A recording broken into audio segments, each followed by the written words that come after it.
Hello students, welcome back once again. आज हम इस वीडियो में स्टार्ट करने वाले हैं ऑप्टिक्स और क्लास 12 फिजिक्स का कंप्लीट सिलेबस चैनल पर ऑलरेडी अवेलेबल है। जो नई वीडियोस आपको मिलेंगी ये आपके कॉन्सेप्ट को और ज़्यादा डिटेल में कवर करेंगी। तो 15-17 अप्रॉक्स 20 वीडियोस हम ऑप्टिक्स में कवर करेंगे और विश्वास मानना आपको ऑप्टिक्स इस पूरी फिजिक्स में सबसे ज़्यादा इजी और सबसे ज़्यादा सिंपल लगेगा। और इन सभी वीडियोस को देखने के बाद आप अपने एग्जाम के लिए बहुत अच्छे से प्रिपेयर हो जाएंगे। आप इस वीडियो को कंप्लीट देखें और जैसा भी आपका एक्सपीरियंस हो कमेंट सेक्शन में जरूर बताएं। अगर आपको लगता है कि इस चैनल की वीडियोस कुछ और स्टूडेंट्स तक पहुंचनी चाहिए ताकि इस चैनल की ग्रोथ थोड़ी सी जल्दी हो पाए और आपका भी कुछ कॉन्ट्रीब्यूशन इसमें हो पाए, तो चैनल की लिंक को कॉपी करके अपने फ्रेंड्स के साथ व्हाट्सएप पर जरूर शेयर करें। आपका एक शेयर इस चैनल की ग्रोथ में थोड़ा सा कॉन्ट्रीब्यूशन जरूर देगा। So let's get to the class. चलिए, तो सबसे पहले बात करते हैं कि आखिर ऑप्टिक्स है क्या। तो याद रखना कि ऑप्टिक्स फिजिक्स की वो ब्रांच है जिसके अंदर हम लाइट की स्टडी करते हैं। हम स्टडी करते हैं कि लाइट मैटर के साथ कैसे इंटरेक्ट करती है। हम स्टडी करते हैं कि लाइट से इमेज फॉर्मेशन कैसे होता है। हम स्टडी करते हैं कि लाइट की प्रॉपर्टीज क्या है, इसका नेचर क्या है, इसका बिहेवियर क्या है, ये कैसे प्रोपेगेट होती है। That means optics is all about light, है ना। तो मैं आपसे कह सकता हूं कि व्हाट इज ऑप्टिक्स, तो आप बोलेंगे कि optics is branch of physics that deals with light and interaction of light interaction of light से हम क्या समझते हैं? इंट्रैक्शन ऑफ लाइट से हम ये समझते हैं कि लाइट जब किसी सरफेस पर पड़ेगी तो किस तरह से इंटरेक्ट करेगी। दैट मीन्स किस तरह का इमेज फॉर्मेशन होगा, इमेज फॉर्मेशन होगा भी नहीं होगा। इंट्रैक्शन मीन्स कि जब लाइट किसी चीज से टकराएगी, स्ट्राइक करेगी, तो क्या रिजल्ट हमें मिलने वाला है ना। तो आप समझिए कि ऑप्टिक्स क्या है। तो optics is that branch of physics in which we study about light and its interaction with matter और लाइट। समझ पा रहे बात को? चलिए, तो याद रखना कि आखिरकार लाइट होती क्या है। हम इस चीज को बहुत पहले से जानते हैं। आप इसकी डेफिनेशन को दो टर्म्स में बता सकते हैं, बिकॉज हमने कई बार पढ़ा है light is the form of energy, है ना। बिल्कुल सही है, हम स्टार्टिंग से जो पढ़ते चले आ रहे हैं वो गलत नहीं है, ठीक है। Light is the form of energy, but light is the form of energy that enables us to see, that enables us to see, ठीक है ना। लाइट एनर्जी का फॉर्म है जिसके कारण हम देख सकते हैं, लाइट ना होगी तो हम नहीं भी देख पाएंगे। चलिए, इसके बाद इसी में लाइट की अगर हम थोड़ा सा और एक्सटेंडेड फॉर्म में डेफिनेशन देते हैं तो हमें बोलना होगा कि लाइट क्या है। तो आप ऐसे बोलेंगे कि light is a kind of electromagnetic wave. Light क्या है? लाइट इलेक्ट्रोमैग्नेटिक वेव का एक टाइप है ना। हमने पढ़ा है भाई इलेक्ट्रोमैग्नेटिक वेव कौन कौन से होती हैं। आप उसको अच्छे से विद शॉर्ट ट्रिक आप इसको समझेंगे। आपने पढ़ा है कि गाड़ी XUV इन माय रेंज, है ना। गाड़ी गाड़ी जो XUV TUV SUV गाड़ी होती है, तो गाड़ी XUV इन माय रेंज, ये इसकी शॉर्ट ट्रिक है। इसका मतलब क्या? मतलब गाड़ी का मतलब है गामा रेज, X का मतलब है एक्स रे, UV का मतलब है, देखो यहां पर U का मतलब क्या है? बोला अल्ट्रा वायलेट, है ना। ये U और V अलग अलग लिखना है इनको, है ना। ये क्या है V, ये क्या है? अल्ट्रा वायलेट, ठीक है। ये क्या है? ये है आपकी विजिबल रेज, ठीक है। ये क्या है? इंफ्रारेड, हियर माइक्रोवेव्स, और इसके बाद ये रही रेडियो वेव। तो ये जो है इसको शॉर्ट ट्रिक है इसकी याद करने की, दैट गाड़ी XUV इन माय रेंज, है ना। याद रख पाओगे गाड़ी that means gamma ray, X ray, U ultraviolet रे, V विजिबल रे, इंफ्रारेड वेव, है ना, microwave and radio waves. Clear है तेरी बात? अब देखो ये जो इलेक्ट्रोमैग्नेटिक वेव है, ये वेव ऐसी वेव है जिसकी फ्रीक्वेंसी सबसे ज्यादा होती है ना। इसकी फ्रीक्वेंसी सबसे ज्यादा होती है और वेवलेंथ इसकी सबसे कम होती है, जिसके कारण इसकी एनर्जी बहुत ज्यादा है, इसकी एनर्जी इतनी ज्यादा है कि अगर ये डायरेक्ट हमारी बॉडी पर पड़ेगी तो बॉडी स्किन की कुछ लेयर्स को पेनिट्रेट कर देती है, जिसके कारण हमें स्किन कैंसर जैसे खतरे से जो है गुजरना पड़ सकता है ना। चलिए, तो यहां पर अलग अलग फ्रीक्वेंसी एंड वेवलेंथ के कारण हर वेव को अलग अलग प्रॉपर्टी मिलती है ना।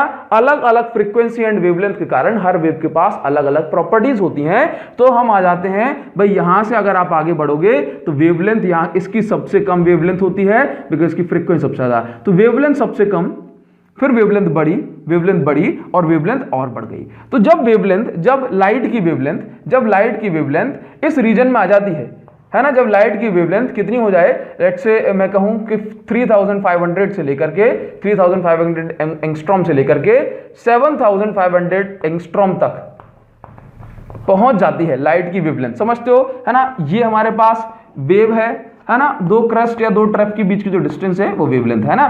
तो ये जो वेवलेंथ जब 3500 एंगस्ट्रॉम से लेकर 7500 एंगस्ट्रॉम तक पहुंच जाती है तो लाइट के पास इस लाइट जो है विजिबल रीजन में लाई करती है। विजिबल मींस ये हमें दिखाई देने लगेगी, समझ में आया। तो आपसे पूछा जाए लाइट क्या है, तो याद रखना light is a kind of electromagnetic wave whose wavelength lies between 3500 angstrom to 7500 angstrom, and due to this wavelength we can see this light, समझ में आया। और तो हम इसको क्या बोलेंगे कि भाई ये इलेक्ट्रोमैग्नेटिक वेव, इलेक्ट्रोमैग्नेटिक स्पेक्ट्रम का वो रीजन है जो कि विजिबल रीजन में लाई करता है, ठीक है। तो light is a kind of electromagnetic wave whose wavelength lies between 3500 angstrom to 7500 angstrom, ठीक है। ये वैल्यू कभी कभी वेरी करती रहती है अलग अलग बुक्स में। तो कभी कभी आपको ऐसा भी देखने को मिल सकता है कि 4000 एंगस्ट्रॉम टू 8000 एंगस्ट्रॉम, ठीक है। ये बड़ी बात नहीं है ना, वैल्यू बड़ी बात नहीं है, बस आपको एक रेंज याद रख लेनी है, ठीक है। उसके बाद आप जो है वेवलेंथ अगर इस रीजन से और बड़ी हो जाएगी तो भी फिर ये विजिबल रीजन के अंदर नहीं आएगी। क्लियर है तेरी बात। चलिए, तो हम बात करते हैं कि ऑप्टिक्स में, ये तो लाइट की बात हुई कुछ। अच्छा, अगर हम ऑप्टिक्स में बात करें कि ऑप्टिक्स कितने टाइप की होती है ना, बिकॉज अभी जो है हम पढ़ेंगे ऑप्टिक्स के टाइप। तो क्या मैं इसको हटा दूं? चलिए थोड़ा सा इसको अपन फास्ट हटाते हैं। अब देखिए, ऑप्टिक्स को हम फर्दर डिवाइड करेंगे और ऑप्टिक्स को हमने फर्दर डिवाइड किया दो ब्रांचेस में, है ना। हमने इसको नाम दिया रे ऑप्टिक्स, और जो दूसरी जो ब्रांच है ऑप्टिक्स की that is called wave optics. याद रखना, ये जो रे ऑप्टिक्स है इसको हम ज्योमेट्रिकल ऑप्टिक्स भी कहते हैं, ज्योमेट्रिकल ऑप्टिक्स, बिकॉज हम इसमें बहुत सारी ज्योमेट्रीज के साथ डील करने वाले हैं, ठीक है ना। ज्योमेट्रिकल ऑप्टिक्स याद रखना कि आपसे कहा जाए कि भाई रे ऑप्टिक्स क्या है, तो क्या आप बोलोगे ray optics is branch of physics that deals with light and it considers light as a collection of rays. Ray optics में लाइट को रेज का कलेक्शन समझा जाता है ना। लाइट इज कंसीडर्ड एज, आप लिखते चलिए, light is considered as collection of rays. Light को रेज का कलेक्शन समझा जाता है, कलेक्शन, है ना, कलेक्शन। काफी सारी रेज एक रेक्टिलिनियर पाथ पर या कहीं कि स्ट्रेट लाइन पर ट्रेवल करती हैं। और वेव ऑप्टिक्स में लाइट को क्या माना जाता है ना, light is considered as electromagnetic wave. Light is considered as electromagnetic wave, ठीक है। आगे बढ़ते हैं और आप इसी में सेकंड पॉइंट लिख सकते हैं कि भाई ray optics deals with simple phenomenas. Ray optics deals with simple phenomenas like reflection, refraction etcetera, ठीक है। रे ऑप्टिक्स सिंपल फेनोमेना से डील करती है, जैसे कि रिफ्लेक्शन हो गया, रिफ्रैक्शन हो गया, लेकिन ये कुछ मोस्ट इंपोर्टेंट फेनोमेनास को एक्सप्लेन नहीं कर पाती, है ना। ये बहुत इंपोर्टेंट पॉइंट है, but can not explain diffraction. Diffraction क्या होता है, ये डिफ्रैक्शन को समझाते हैं अभी, है ना। ये डिफ्रैक्शन को रे ऑप्टिक्स जो है डिफ्रैक्शन, इंटरफेरेंस, पोलराइजेशन,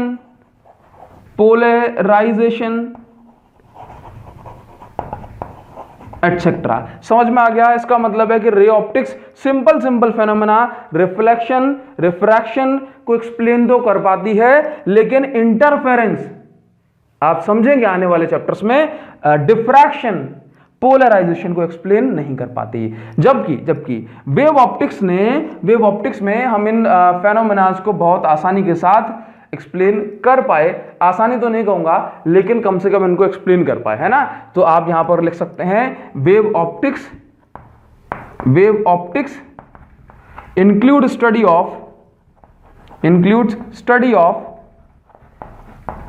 ऑफ यहां पे लिख देना आप डिफ्रैक्शन, पोलराइजेशन एंड इंटरफेरेंस। ठीक है, आपको भी एक ब्रीफ इंट्रोडक्शन देते हैं कि ये आखिरकार होता क्या है। ठीक है, अब यहां पर एक और जरूरी पॉइंट आपको ध्यान रखना है, दैट रे optics deals with size of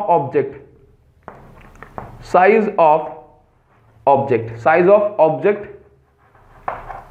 ये इंपॉर्टेंट पॉइंट है, size of object greater than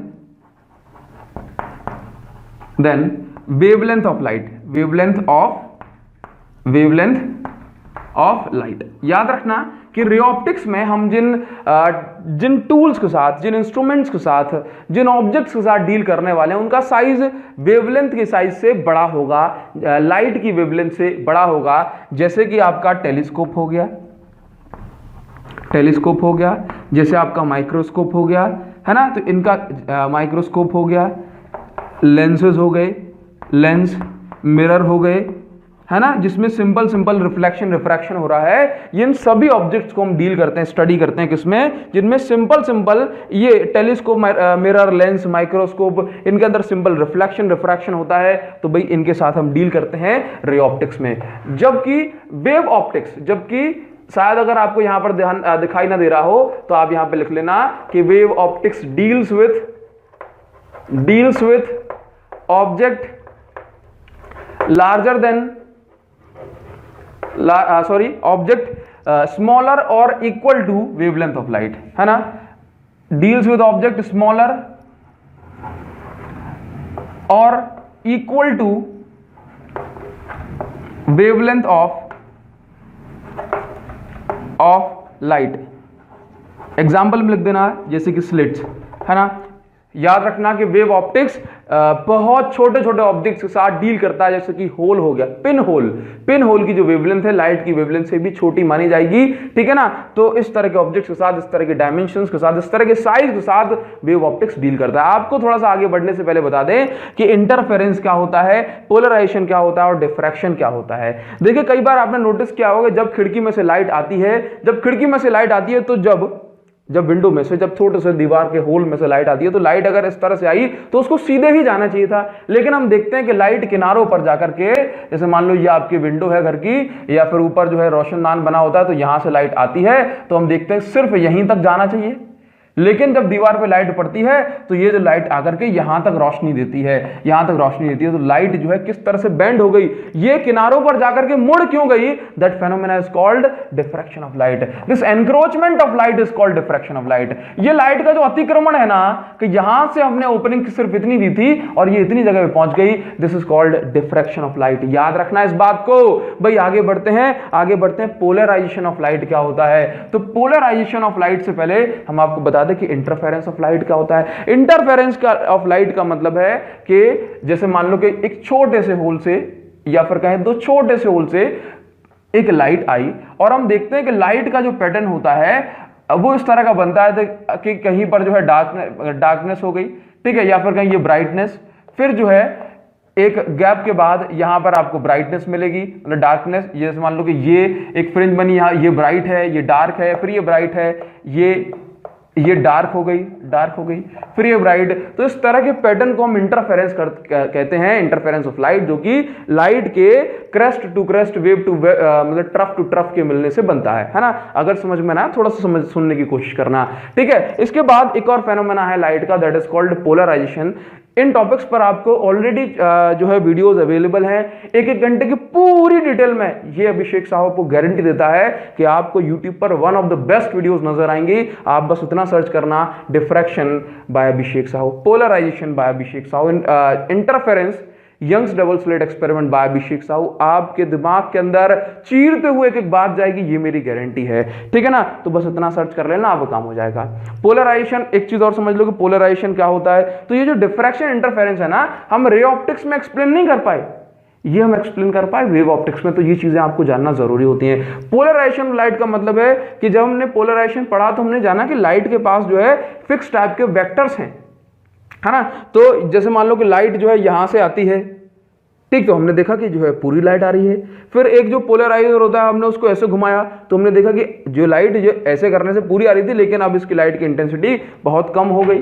तो इस फेनोमेना को पोलराइजेशन कहा।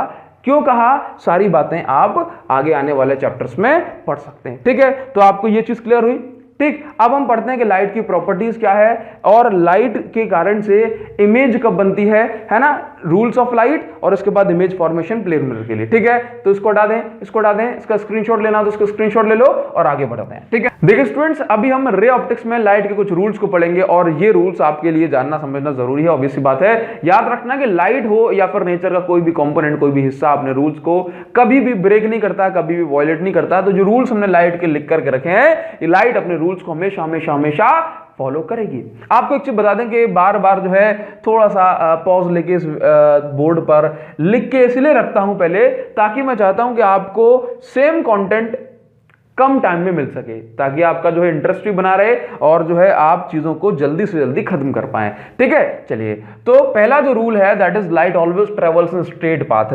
अगर हम इस सेंटेंस को सिर्फ इतना रखते हैं तो ये हमारा अभी अधूरा सेंटेंस है, गलत नहीं है लेकिन अधूरा जरूर है ना। Light always travels in straight path, light हमेशा स्ट्रेट पाथ में ट्रेवल करती है यदि ये अपने मीडियम को चेंज ना करे तो, if it is travelling in the same और सिंगल मीडियम। याद रखना कि जैसे मान लो कि अगर लाइट एयर में आ रही है तो लाइट हमेशा स्ट्रेट आएगी, लेकिन जब एयर से वाटर में जाएगी तो लाइट बेंड होगी, वाटर से फिर ग्लास में आएगी तो लाइट और बेंड होगी।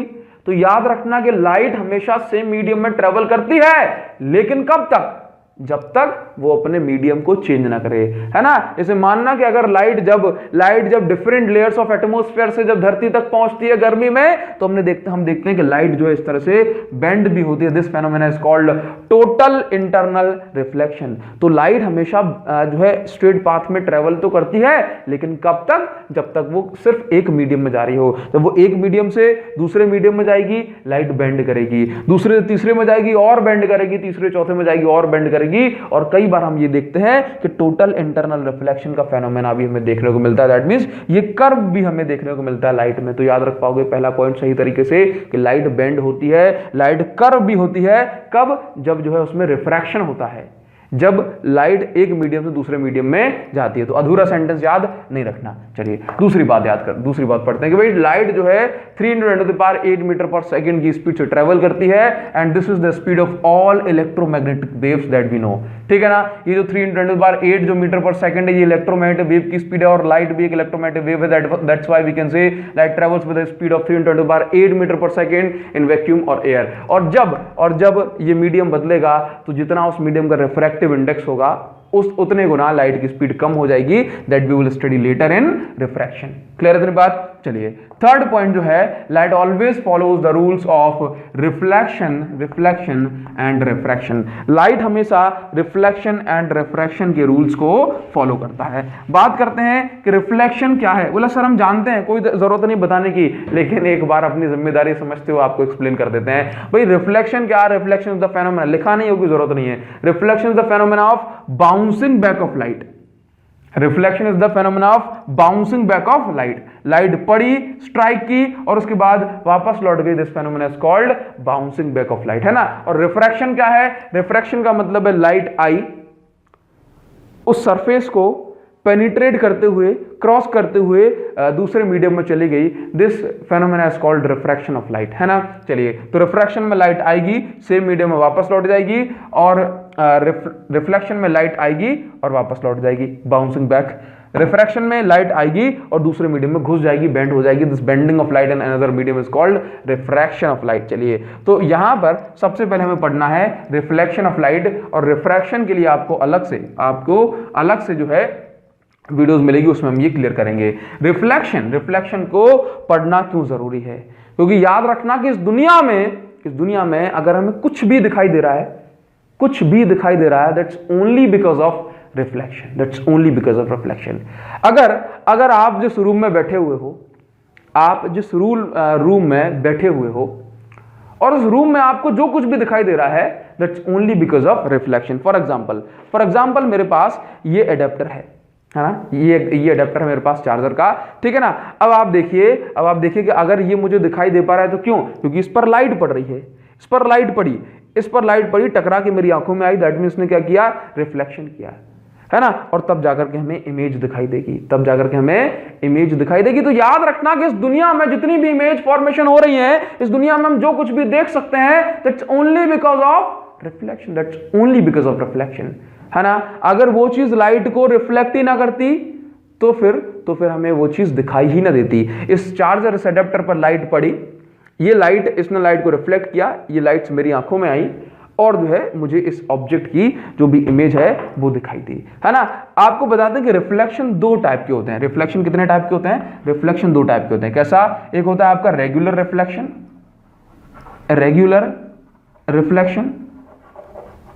ठीक है, और एक होता है आपका इर्रेगुलर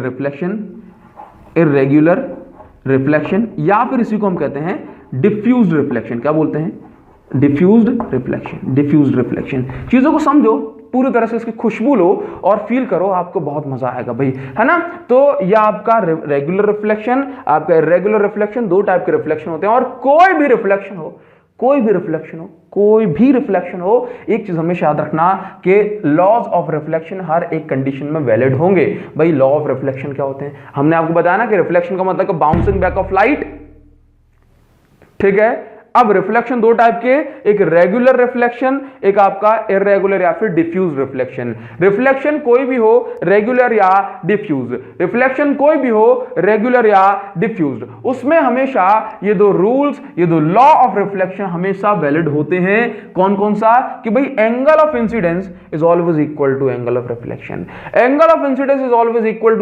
रिफ्लेक्शन, है ना। दैट मींस अगर लाइट आती है, इस सरफेस पर टकराती है, ठीक है, तो ये लाइट इंसिडेंट हुई, है ना, और यहां पर स्ट्राइक करने के बाद ये लाइट ऐसे लौटेगी, तो दिस लाइट रे is called incident ray.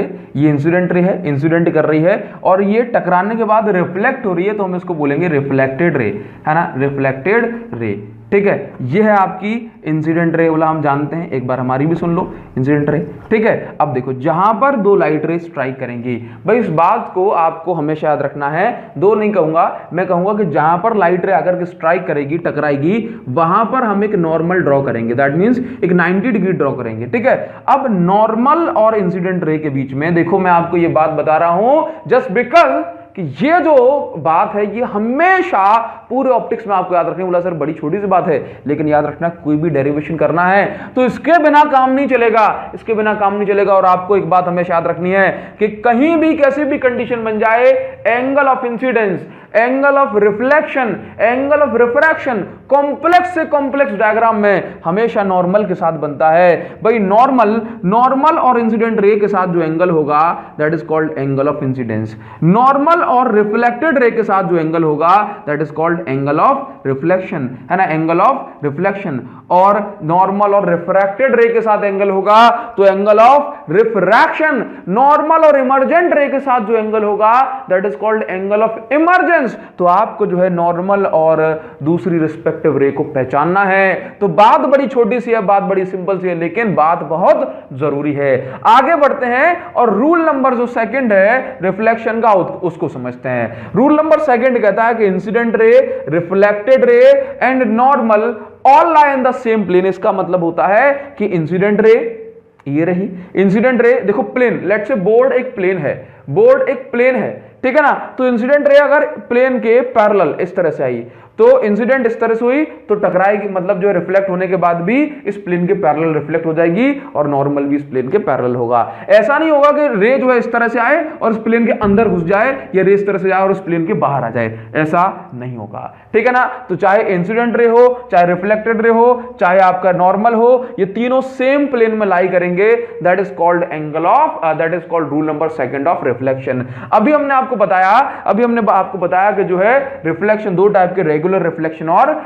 Diffuse reflection. तो याद रखना कि रेगुलर रिफ्लेक्शन में क्या होता है, ये जो सरफेस होती है रेगुलर, आपको बताएं चाहे रेगुलर हो या फिर इर्रेगुलर, ये जो angle I is equal to angle R, हमेशा ये रूल फॉलो होता है। लेट्स से हमारे पास ये एक सरफेस है, लेट्स से हमारे पास ये एक सरफेस है, ठीक है। चलिए मैं आपको सरफेस बना देता हूं। लेट्स से ये हमारे पास थोड़ी सी ये एक सरफेस है, ठीक है। अब कोई लाइट इस तरह से आती है, अब कोई लाइट इस तरह से आती है, यहां पे टकराई, ठीक है। लाइट कोई आई इस तरह से आई और मैंने कह दिया कि लेट से, अभी ये थोड़ा सा इसको मैंने इसलिए नहीं माना ताकि यहाँ पर 90 डिग्री बन रहा था, है ना। मान लो कि लाइट जो है इस तरह से हमने इंसिडेंट कराई, इस तरह से इंसिडेंट कराई, ठीक है। अब क्या हुआ, अब ये लाइट यहाँ पर इंसिडेंट करने के बाद यहाँ से इस तरह से चली गई और ये जो एंगल बना, this angle is called angle of incidence, और ये इस एंगल को हम बोलेंगे एंगल ऑफ रिफ्लेक्शन, ठीक है। अगर ऐसा हो जाए कि लाइट सीधी आए, ठीक है, लाइट सीधे आए तो ये जो एंगल ऑफ इंसिडेंस और एंगल ऑफ रिफ्लेक्शन वो हमेशा 0 डिग्री होगा, मतलब नॉर्मल के बीच में और इंसिडेंट रे के बीच में 0 डिग्री बन रहा है ना। तो इस कंडीशन में लाइट ऐसे आएगी और ऐसे ही लौट जाएगी। क्लियर है तेरी बात। तो आपको बता रहे थे कि रेगुलर रिफ्लेक्शन में क्या होता है, याद रखना कि रेगुलर रिफ्लेक्शन में जो रिफ्लेक्टिंग सरफेस होती है उसकी फाइननेस, है ना, उसकी एकदम फिनिशिंग जैसे कि आपका मिरर, प्लेन मिरर, है ना। तो रेगुलर रिफ्लेक्शन में जिस सरफेस पर लाइट इंसिडेंट करती है उस सरफेस की फिनिशिंग, उस सरफेस में जो रफनेस है उसका साइज, रफनेस का साइज, उसके पार्टिकल्स का साइज छोटा होता है, साइज छोटा होता है देन वेवलेंथ ऑफ लाइट। याद रखना कि जो स्मूथनेस है, जो मिरर की या किसी सरफेस की स्मूथनेस का साइज यदि छोटा हुआ किससे, वेवलेंथ ऑफ लाइट से,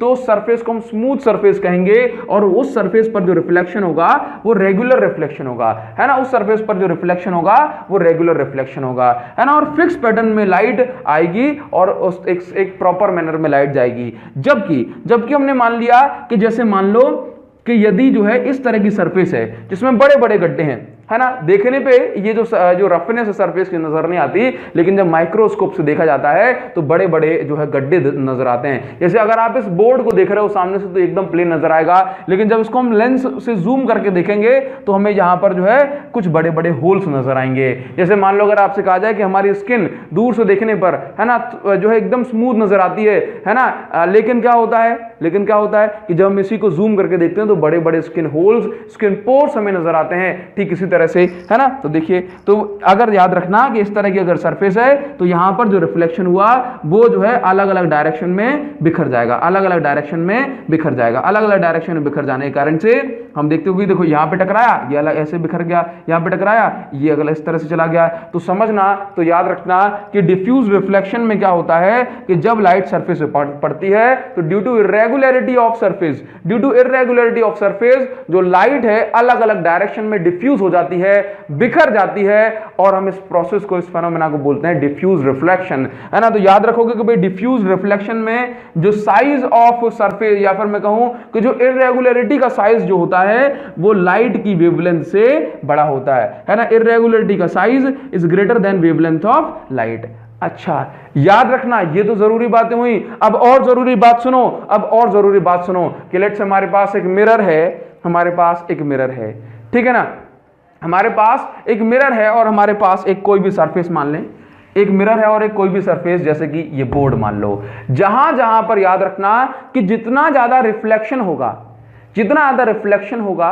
रिफ्लेक्शन होने से हमें चीजें दिखाई देती है, ये बात ठीक है, लेकिन मान लो कि इमेज कब बनती है, तो याद रखना, आपको बताएं कि इमेज का जो फॉर्मेशन होता है, इमेज का फॉर्मेशन, है ना। इस चीज को अच्छे से समझ के चलते हैं, इस चीज को अच्छे से समझ के चलते हैं। थोड़ा सा ज्यादा ध्यान देना पड़ेगा कि इमेज का फॉर्मेशन कैसे होता है, ठीक है, और इसमें रिफ्लेक्शन की क्या किस तरह से जरूरत होती है, ठीक है। इस बोर्ड को थोड़ा सही से साफ करें।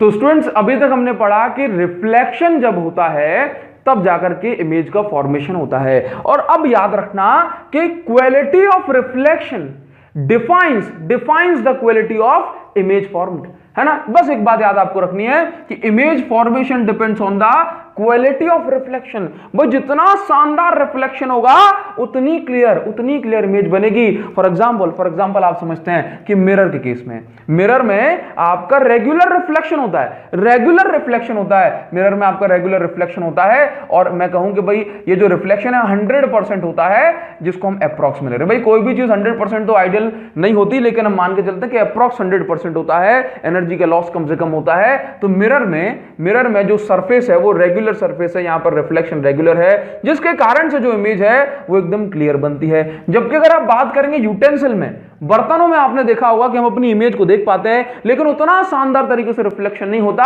तो फिर उसकी जो क्वालिटी है, इमेज की जो क्वालिटी है वो थोड़ी सी जो है खराब होती है। और हम देखते हैं कि मिरर में हम बहुत अच्छा देख पाते हैं, बिकॉज उसमें रिफ्लेक्शन बहुत सुंदर होता है, बहुत शानदार होता है, बहुत क्लियर होता है, और जो है ज्यादा से ज्यादा रिफ्लेक्शन रेगुलर रिफ्लेक्शन होता है। जबकि यूटेंसिल में उतना स्मूथ रिफ्लेक्शन नहीं हो पाता, उतना रेगुलर रिफ्लेक्शन नहीं हो पाता, तो हमें इमेज की क्वालिटी हल्की सी ब्लर्ड नजर आती है और इमेज की क्वालिटी हमें डाउन नजर आती है, इमेज क्वालिटी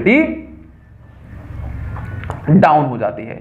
समझ में आया? अच्छा, तो आपको जो है अगर क्लियर इमेज चाहिए, है ना, क्वालिटी ऑफ इमेज, है ना, आप यहां पे लिख दें quality of image formed depends on the quality of reflection. अच्छा याद रखना कि जब तक रिफ्लेक्शन नहीं होगा तब तक इमेज नहीं बनेगी, जब तक रिफ्लेक्शन नहीं होगा तब तक इमेज नहीं बनेगी। और उससे भी बड़ी आपसे बात कह दें, उससे भी बड़ी बात अगर आपसे कह दें कि इमेज फॉर्मेशन, यहां से नोट करना है इसको, एटलीस्ट 2, अच्छा आपसे बोले कि भाई याद रखना कि कम से कम, अच्छा ये आपको भी बताएं इमेज कहां फॉर्म होती है ना। तो आप यहां पे लिखें image is formed on the intersection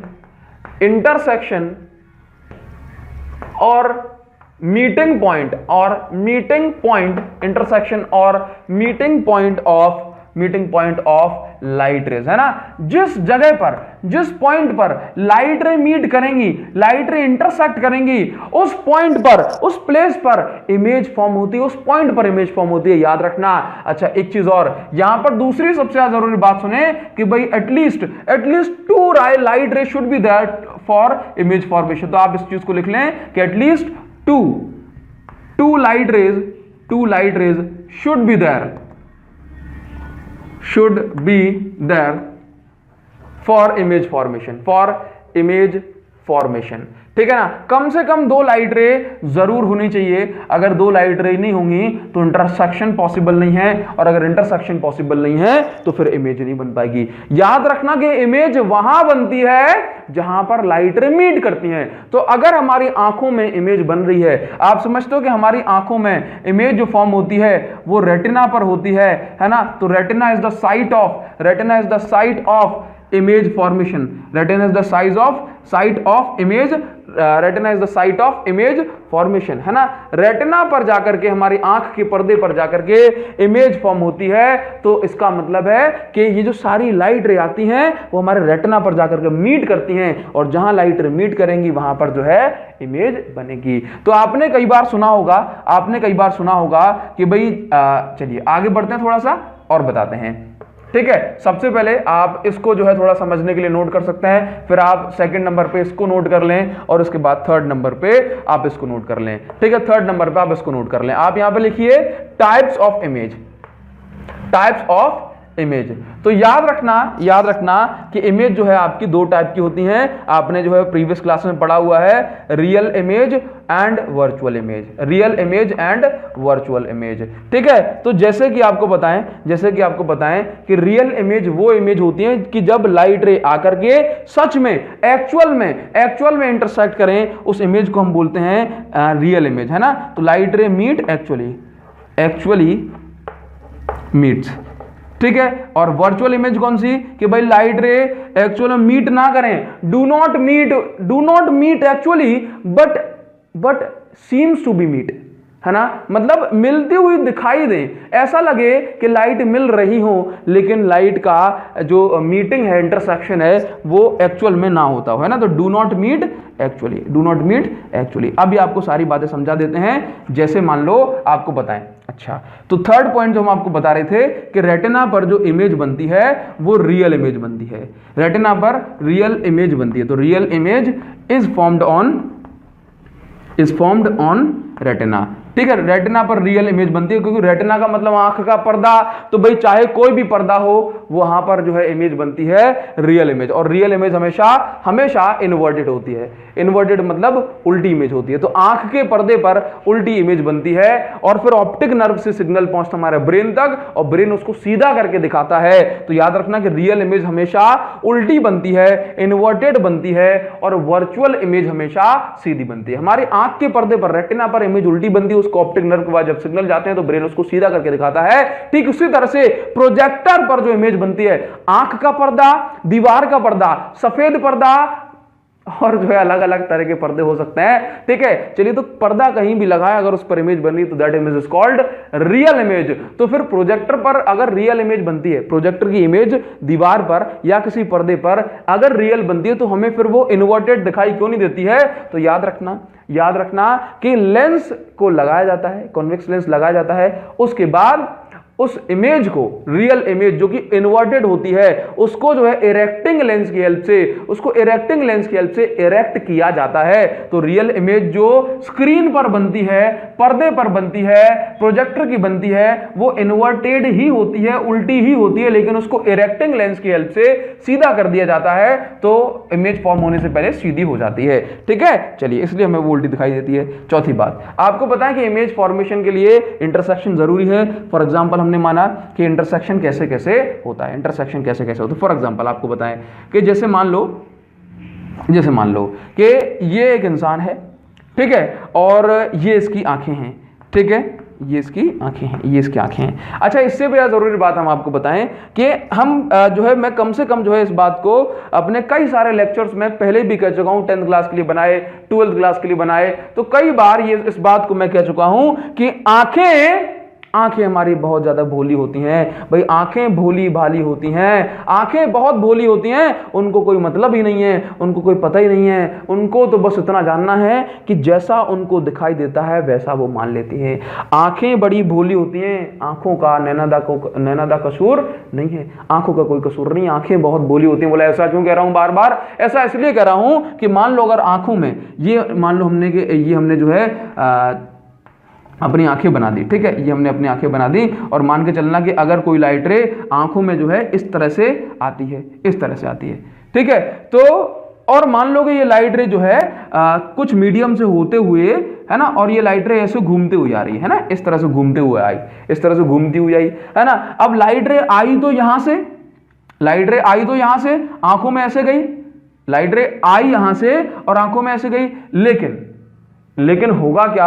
और मान लो कि दूसरी लाइट रे आई कुछ इस तरह से, आंखों में कुछ इस तरह से, या फिर मैं चलो आपसे बताऊं कि लाइट रे जो है इस तरह से आई, अब आंखों में लाइट रे इस तरह से आई।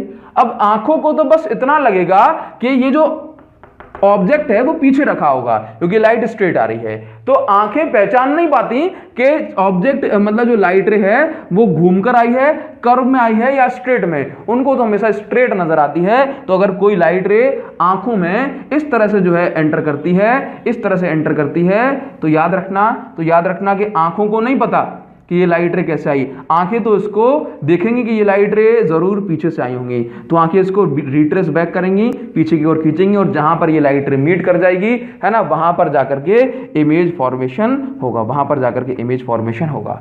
समझ में आई? तो इमेज फॉर्मेशन कहां होता है? जहां पर लाइट रे मीट करती हैं। और अगर लाइट रे सच में सीधी थी, स्ट्रेट, और आंखों को भी स्ट्रेट लगी, तो भाई इमेज सही जगह बनेगी। लेकिन अगर ऐसा हो गया कि भाई लाइट रे घूम के आई, बताया ना कि जब एक मीडियम से दूसरे मीडियम में जाती है तो लाइट रे घूम के आती है, कर्व, है ना, कर्व होके आई। तो लाइट जब कर्व होके आई तो आंखों को तो पता ही नहीं पड़ेगा कि लाइट घूम के भी आ सकती है, नैना दा क्या कसूर, नैना तो भोले भाले हैं, है ना। तो लाइट जो है आंखें इसको वापस से पीछे इसको स्ट्रेट पाथ में रिट्रेस करेंगी, जहां पर लाइट मीट कर जाएगी वहां पर जो है इमेज फॉर्मेशन हो जाएगा। बस इतनी सी बात है कि आंखों को नहीं पता कि लाइट कहां से आई, आंखें तो बस उसको रिट्रेस बैक करती हैं, उसको पीछे की ओर एक्सटेंड करती हैं, और एक्सटेंड करने पर जहां पे लाइट मीट करती हैं वहां पर इमेज बन जाती है। तो याद रखना कि यदि ये पर्सन इसके सामने खड़ा हुआ है, इस मिरर के सामने खड़ा हुआ है, तो इस पर्सन की इमेज कैसे बनती है जरा इस पर एक नजर डालो। भाई देखो, अब अगर इस पर्सन को अपनी पूरी इमेज देखनी है तो याद रखना कि लाइट कहां पर जो है मीट करनी चाहिए,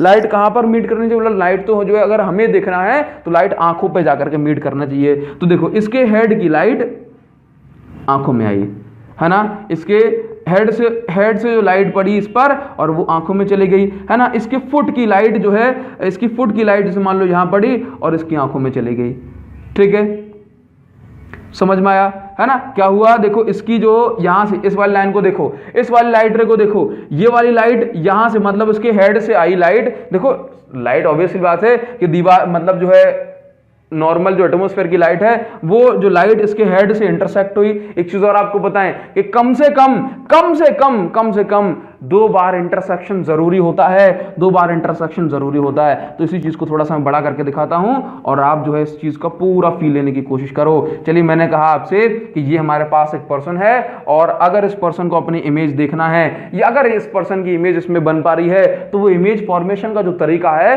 वो किस तरह से बन पा रहा होगा। तो याद रखना कि इसके हेड मतलब एटमॉस्फेयर की जो लाइट होगी इसके चांद पे पड़ेगी, इसके सर पे पड़ेगी और इसके सर के बाद जो है कहां जाएगी, इसके सर से हेड से स्ट्राइक करके ये पहुंची मिरर पे, ठीक है, और इसके मिरर से जो है ये लाइट रे आ गई यहां पर, ठीक है।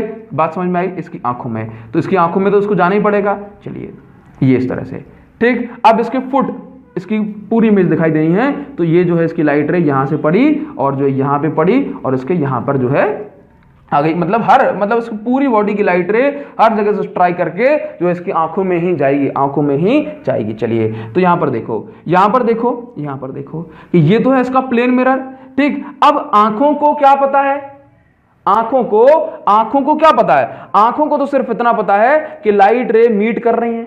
लाइट रे कहां से आ रही है, तो आंखें देखेंगी लाइट कहां से आ रही है, तो आंखों ने इसको पीछे रिट्रेस किया, ठीक है, आंखों ने इसको पीछे रिट्रेस किया, ठीक है। एक लाइट रे जो है यहां से सीधे जा रही होगी, चलिए मतलब ये लाइट रे यहां से फुट की लाइट यहां पर आई और जो है इस तरह सीधे निकाल दो, ठीक है। एक लाइट रे जो है यहां सीधे निकाल दो, ठीक है। चलिए तो आंखों ने इस लाइट रे को पीछे रिट्रेस किया, ये जहां पे जाकर के मिलेगी, और उस लाइट रे को ये लाइट रे आई आंखों में घुसी, अब आंखों ने इसको पीछे रिट्रेस किया तो ये यहां पे जाकर के मिल गई, ठीक है ना। तो यहां पर इसका हेड बना और यहां पर जो है इसके फुट बने, समझ में आई। यहां पर इसका हेड बना, यहां पर इसके फुट बने, समझ में आया। एक चीज हमेशा आपको याद रखनी है कि प्लेन मिरर के केस में जितना ऑब्जेक्ट, तो समझ पा रहे हो, यहां पर तो समझ पा रहे हो ना कि अगर ये लाइट रे सारी की सारी लाइट रे अगर इस मिरर पर जाकर के मीट करती तो हम मानते कि इमेज बन रही है मिरर पर, लेकिन ये लाइट रे एक्चुअल में इस मिरर पर मीट नहीं कर रही हैं। ये लाइट रे कहां मीट करती हैं,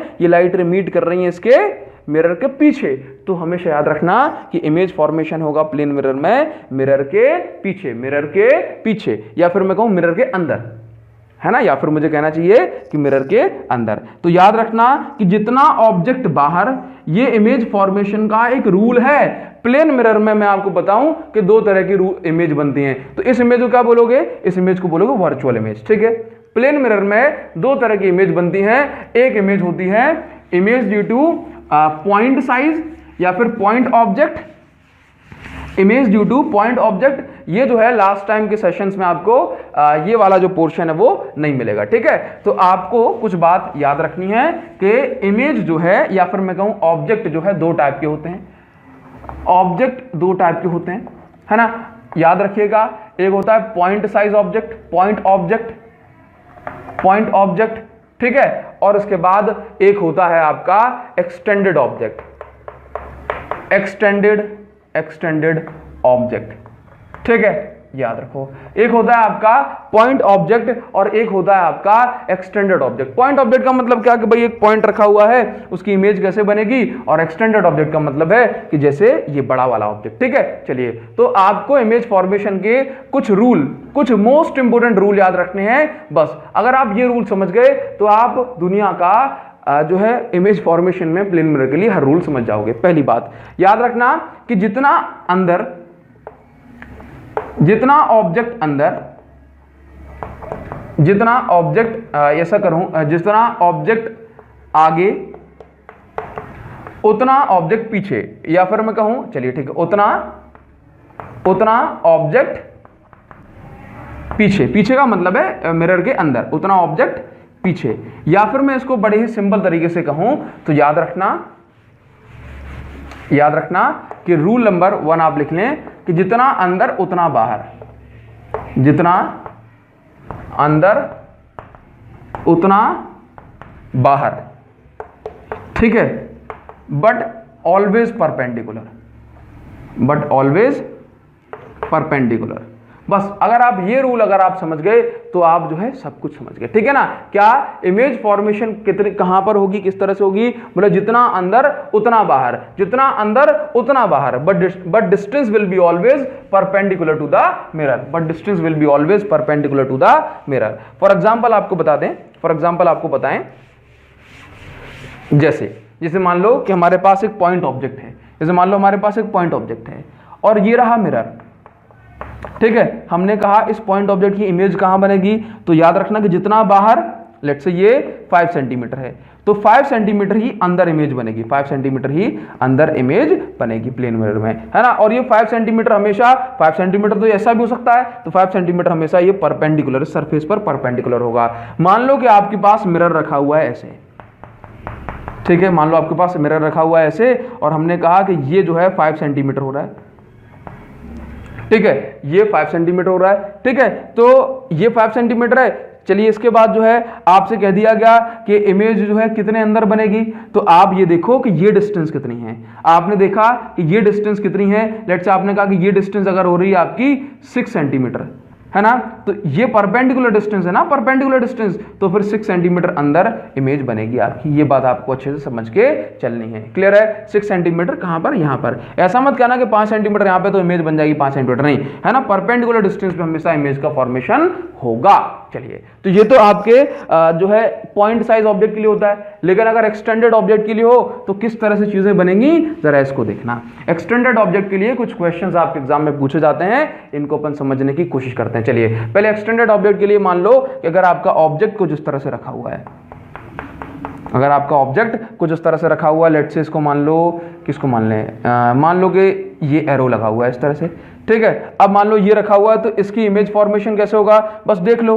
ये पॉइंट यहां से लेट्स से a डिस्टेंस पर है, तो इससे a डिस्टेंस पर ये पॉइंट बना लो। ये एरो यहां से b डिस्टेंस पर है, तो यहां से b डिस्टेंस पर ये एरो बना लो। तो इसकी इमेज कैसे नजर आएगी, इस तरह से नजर आएगी। ठीक है ना, मतलब जितना अंदर उतना बाहर, जितना अंदर उतना बाहर, but distance will be always perpendicular. ठीक है ना, क्योंकि अगर ये 10 सेंटीमीटर है तो 10 सेंटीमीटर यहां से ये भी तो हो सकता है, इसलिए जितना अंदर उतना बाहर, but distance will be always perpendicular to the surface of mirror. चलिए, ये एक्सटेंडेड ऑब्जेक्ट के लिए अब जो इसमें 2 टाइप के, सिर्फ 2 न्यूमेरिकल करेंगे, और इन 2 न्यूमेरिकल से आप काफी सारे न्यूमेरिकल्स को खुद से बना लोगे, और जो है आप उसको, अब आपको कोई भी जरूरत नहीं पड़ेगी। ठीक है, चलिए तो यहां पर देखो, आगे बढ़ते हैं, और ये न्यूमेरिकल्स आपके एग्जाम के लिए इंपॉर्टेंट है। ठीक है, हटाते हैं इसको। अब देखिए फ्रेंड्स, रे ऑप्टिक्स में 2 टाइप के मेनली क्वेश्चन हमसे पूछे जाते हैं, और इनको कम से कम आपको समझ कर रखना कंपटीशन के लिए बहुत बहुत बहुत ज्यादा इंपॉर्टेंट है। ठीक है ना, देखो क्वेश्चन हमसे पूछा जाता है that what should be minimum height of mirror so that man can view his full image. ठीक है ना, लेट्स से एक मैन एक मिरर के सामने खड़ा हुआ है, तो उस मिरर की कम से कम कितनी हाइट होनी चाहिए सो दैट मैन अपनी पूरी इमेज उसमें देख पाए। फॉर एग्जांपल, अगर मेरी हाइट 5 फीट है, तो मिरर की हाइट कम से कम कितनी होना चाहिए सो दैट मैं अपनी पूरी 5 फीट हाइट देख पाऊं। तो याद रखना, ऐसी कंडीशन में डायरेक्ट आंसर आपका होता है h/2। दैट मींस अगर मेरी हाइट 5 फीट है तो मिरर की हाइट कम से कम 2.5 फीट जरूर होनी चाहिए, तब जाकर मैं अपनी फुल इमेज देख पाऊंगा। एक क्वेश्चन आता है, चलिए इसको अपन को जो है डिराइव भी करना पड़ेगा, प्रूव करना पड़ेगा, है ना, तभी हम जो है न्यूमेरिकल्स कर पाएंगे। एक क्वेश्चन आता है what should be minimum height of mirror so that man can see the full image of wall standing behind the man, है ना। ये क्वेश्चन पूछा जाता है कि लेट से ये जो है एक दीवार है, ये दीवार है और ये खड़ा हुआ है एक मैन और ये पीछे है इसके वॉल, ठीक है। तो इस वॉल की अगर पूरी इमेज देखनी है, पूरी इमेज देखनी है, तो इस वॉल की, इस इंसान को पूरी इमेज देखनी है, तो इस मिरर की कम से कम कितनी हाइट होनी चाहिए। तो इस केस में आंसर याद रखना, इस केस में दो तरह की कंडीशन बनती हैं। इस मैन और वॉल वाले केस में दो तरह की सिचुएशन बनती है। यदि मैन बीचों बीच खड़ा है, यदि मैन बीचों बीच खड़ा है, एकदम मिड में खड़ा है, ठीक है ना, तब आंसर होता है h/3, ठीक है। लेकिन यदि मैन बीचों बीच नहीं खड़ा है इन दोनों के, तो फिर हमें जो है कंडीशन को डिराइव करना पड़ेगा और जो रिजल्ट आएगा उसको जो है हम याद रखेंगे और हमेशा के लिए उसको याद रख पाएंगे, ठीक है। एक चीज और आपको बता दूं कि रे ऑप्टिक्स में तमाम न्यूमेरिकल एंड डेरिवेशंस को सुनने के बाद ये जाहिर किया जाता है कि सिमिलर ट्राइंगल तमाम न्यूमेरिकल्स और डेरिवेशंस का दोषी है। याद रखना कि सिमिलर ट्राइंगल का कॉन्सेप्ट आपको बहुत सारे न्यूमेरिकल्स में, बहुत डेरिवेशन में आपको काम आने वाला है, चाहे वो मिरर फॉर्मूला हो, चाहे वो एस्ट्रोनॉमिकल टेलीस्कोप, टेरेस्ट्रियल टेलीस्कोप हो, माइक्रोस्कोप हो, है ना। आपको हर डेरिवेशन में सिमिलर ट्राइंगल का कॉन्सेप्ट मिलेगा। तो आपको बस एक बात बता दें कि सिमिलर ट्राइंगल में आपको क्या करना है कि अगर ऐसी सिचुएशन मिल जाए, यदि ऐसी सिचुएशन मिल जाए जो कि आपको 100 बार मिलेगी, तो अब कुछ नहीं करना भाई, ए बी सी डी और ये ई, आप यहां पर दो ट्राइंगल देखते हैं, है ना। एक ये वाला ट्राइंगल है ना, और एक ये पूरा ट्राइंगल है ना। एक ट्राइंगल ADE और एक ट्राइंगल आप देखते हैं इसमें ABC।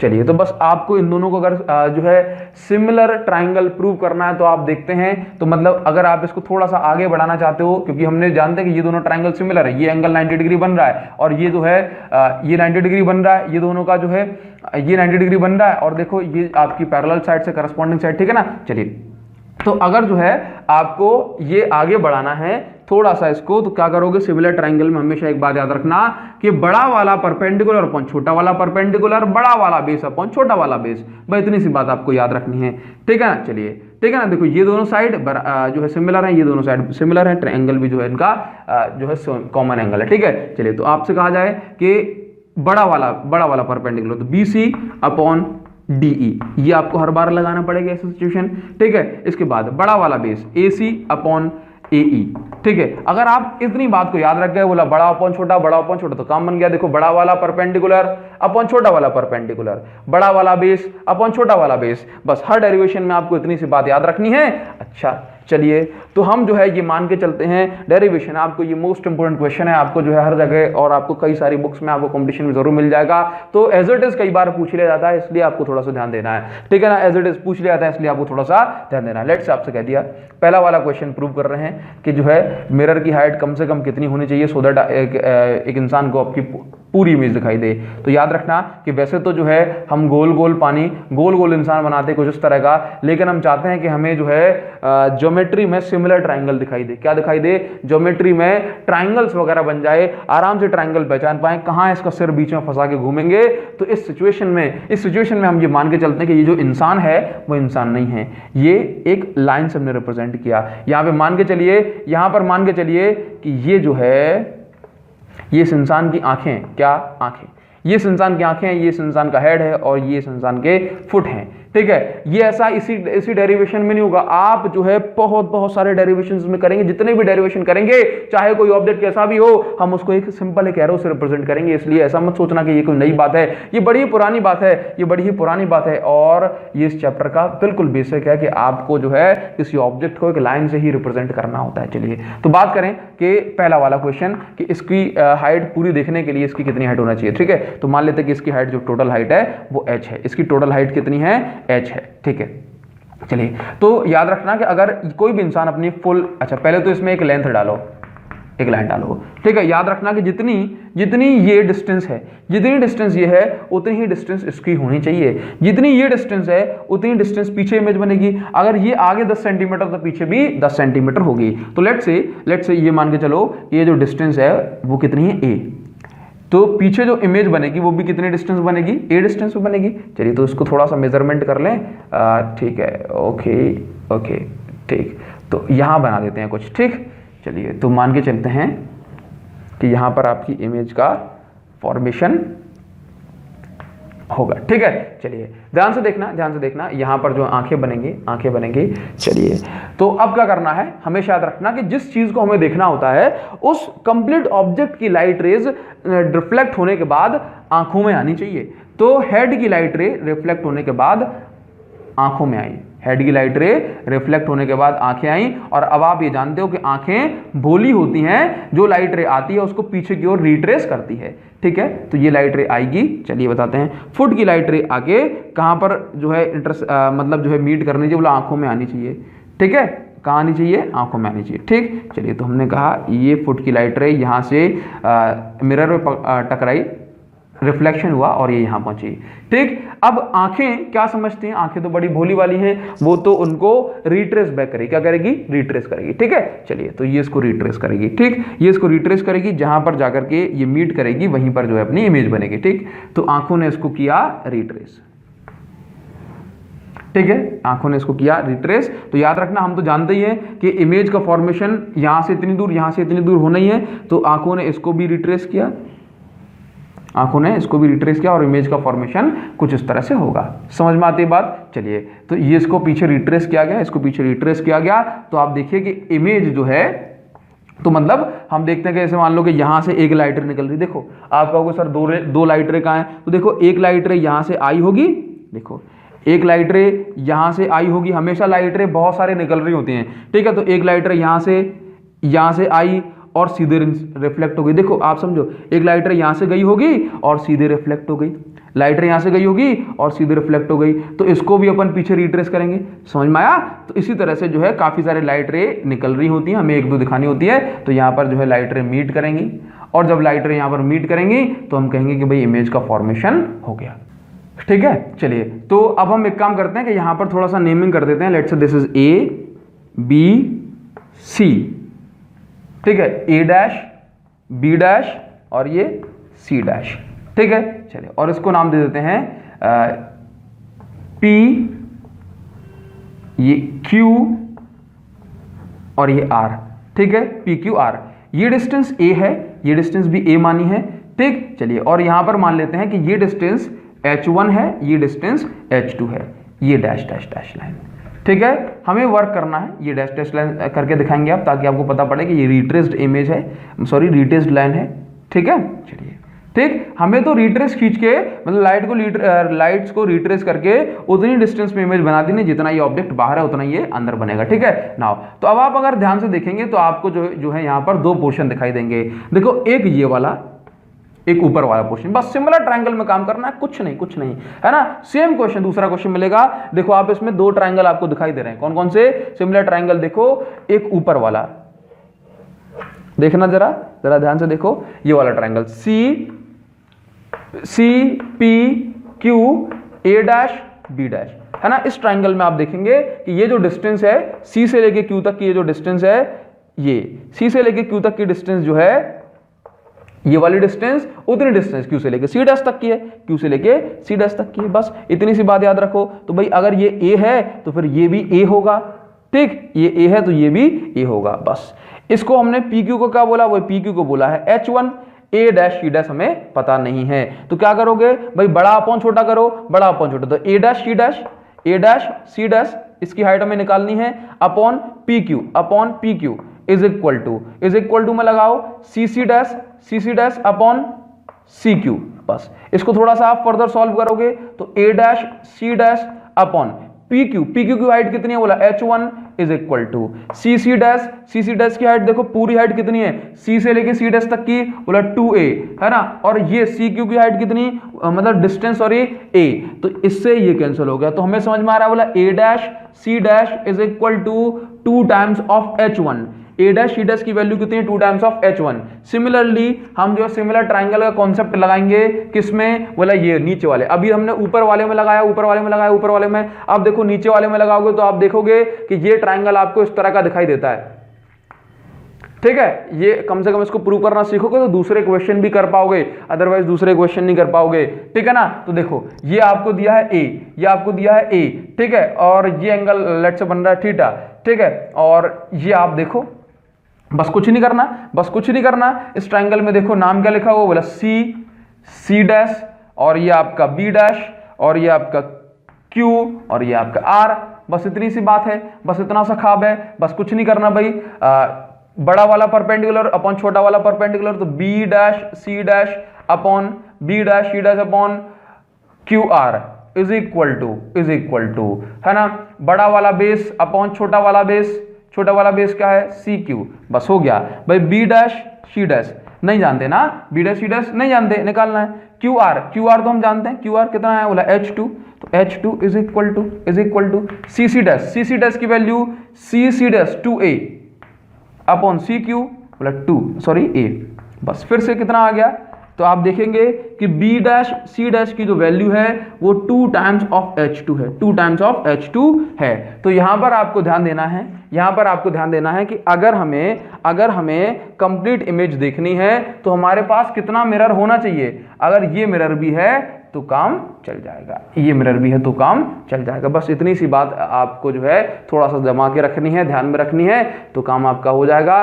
तो याद रखना है इसको कैसे करेंगे, तो इसको बड़ी आसानी से कर सकते हैं कि आप देखो कैपिटल H मतलब कंप्लीट इमेज अगर आपको बनानी है तो कितना पोर्शन दिखना चाहिए आपको, बस कितना पोर्शन तो आपको दिखना चाहिए। लेट से ये आपका हो गया, अगर आपको A dash C dash plus अगर आप करेंगे जो है आपका C डैश B डैश, तो आपको मिलेगा 2 times of H1 plus 2 times of H2। ठीक है, अब ये हो गया आपका 2 और H1 प्लस H2। ये किसकी हाइट है बोला इमेज की हाइट है। ठीक है, और ये हो गया आपका H। ठीक है, ये क्या है आपका H। तो याद रखना हाइट ऑफ इमेज ये 2 टाइम्स ये H1 H2, ये H1 H2 किसकी हाइट है बोला ये है आपकी हाइट ऑफ मिरर। ठीक है, तो हाइट ऑफ मिरर, ठीक है, तो आप देखो कि height of mirror should be at least half of height of object. तो ये क्वेश्चन आप इस तरह से बड़ी ही आसानी के साथ बना सकते हैं, बहुत आसानी के साथ बना सकते हैं ना। बस इसके डायग्राम को और समझना है तो जो है जल्दी समझ जाएंगे। तो आप इसका स्क्रीनशॉट ले लो और आगे बढ़ते हैं, स्क्रीनशॉट ले लो और आगे बढ़ते हैं। ठीक है, बस लास्ट क्वेश्चन बहुत आसानी के साथ इसको खत्म कर देंगे और आपको ये कंप्लीट हो जाएगा। अब देखिए, अब जो नेक्स्ट क्वेश्चन हमारे पास है वो हम आपको एक्सप्लेन कर चुके हैं कि ये जो है यहाँ पर मिरर होना चाहिए। ठीक है, और यहाँ पर जो है लेट्स से हमारे पास ये एक ऑब्जेक्ट है। ठीक है, ये पीछे बनाते हैं वॉल, ये पीछे वॉल है और ये मान लो हमारे पास एक ऑब्जेक्ट है। ठीक है, ऑब्जेक्ट के पास वही नाक कान आंख घुटने कमर होंगे।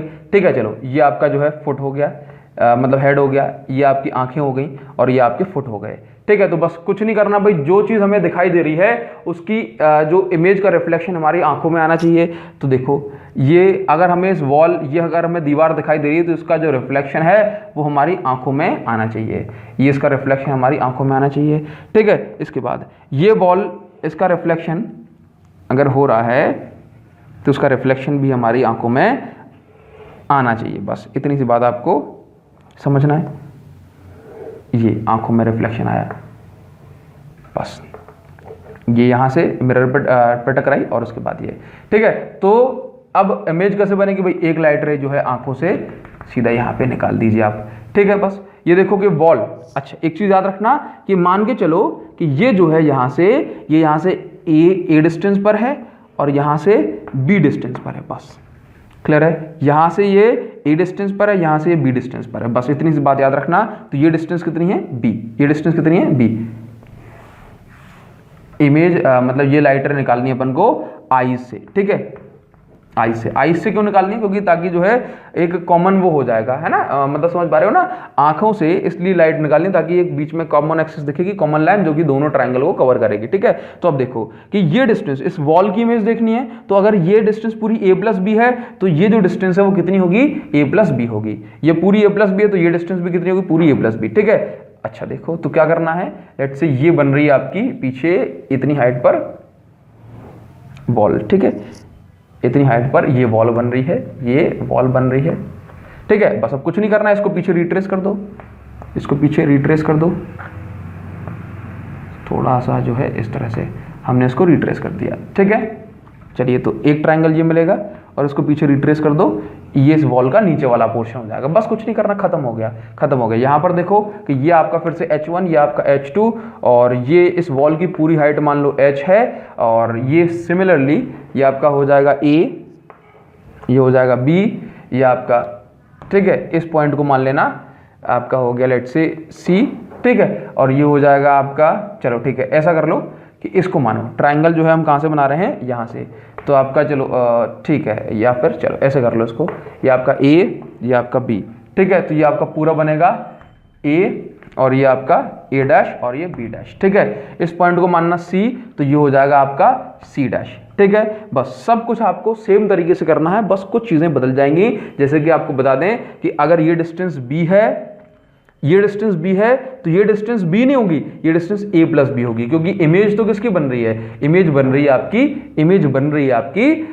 वॉल की, है ना, पीछे जो दीवार खड़ी है उसकी इमेज हमें बनानी है। बस अब कुछ नहीं करना है, दो सिमिलर ट्राइंगल का कॉन्सेप्ट लगाइए। तो सिमिलर ट्राइंगल किस किस्म वर्क करें, बोला एक तो ऊपर वाला, ऊपर वाले में, और फिर करेंगे नीचे वाले में। तो ऊपर वाले में कौन कौन से सिमिलर ट्राइंगल देख रहे हो आप, तो देखिए इसमें C डैश A डैश आपको दिखाई दे रहा है, ये वाला ट्राइंगल, ठीक है, और एक आपको दिखाई दे रहा है ये वाला ट्राइंगल। समझ में आया कौन सा, C, इसको मान लो P Q R, तो C Q P है ना, C Q P एक ये ट्राइंगल है, और C डैश और A डैश, C डैश और ये A डैश। बस कुछ नहीं करना, बड़ा बेस अपॉन छोटा बेस, तो बड़ा बेस कौन सा है, या बड़ी हाइट अपॉन छोटी हाइट, तो A dash C dash upon छोटी हाइट क्या है, मतलब PQ, ठीक है, इज इक्वल टू बड़ा बेस अपॉन छोटा बेस, तो C डैश अपॉन छोटा बेस क्या है, मतलब CQ।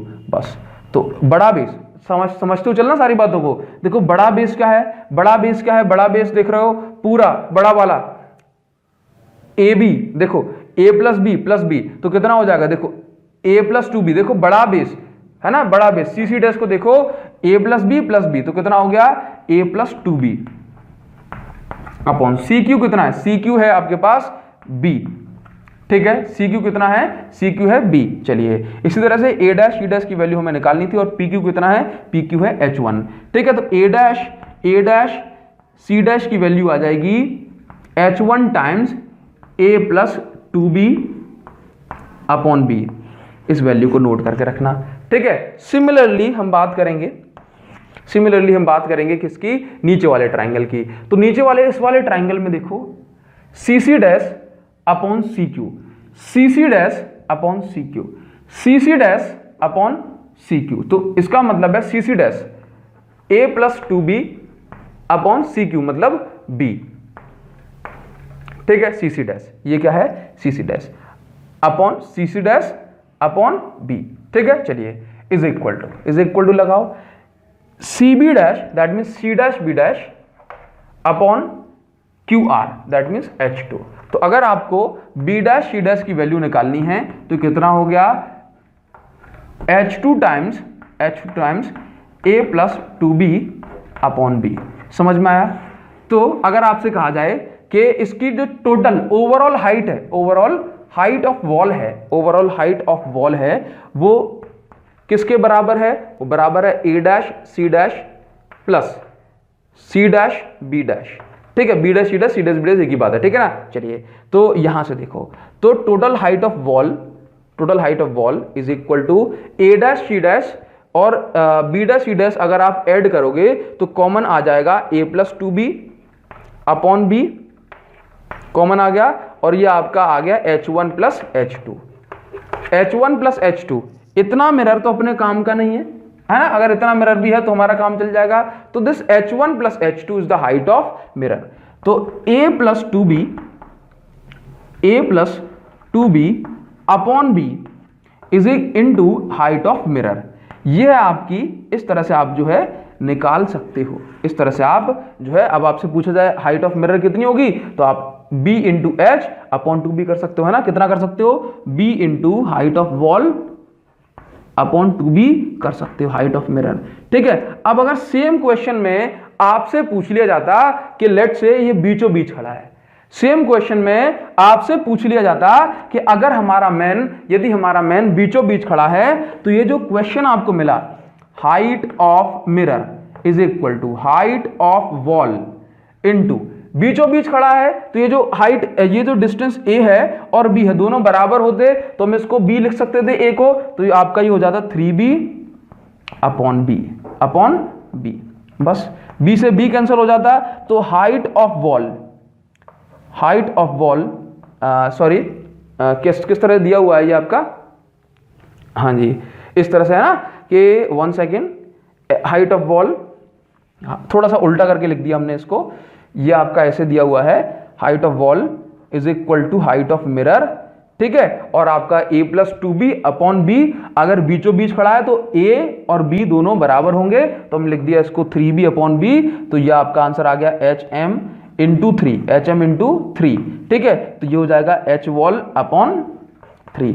दैट मीन्स आपको समझ में, अगर बीचों बीच खड़े हैं तो height of mirror should be at least 1/3 of height of wall. तो इस तरह से आप सारे क्वेश्चंस को और बहुत सारे क्वेश्चंस कर सकते हो। प्रीवियस ईयर क्वेश्चंस को प्रैक्टिस करना है, और जो है आप कंपटीशन के क्वेश्चंस को भी इस तरह से बढ़िया तरीके से सॉल्व कर सकते हो।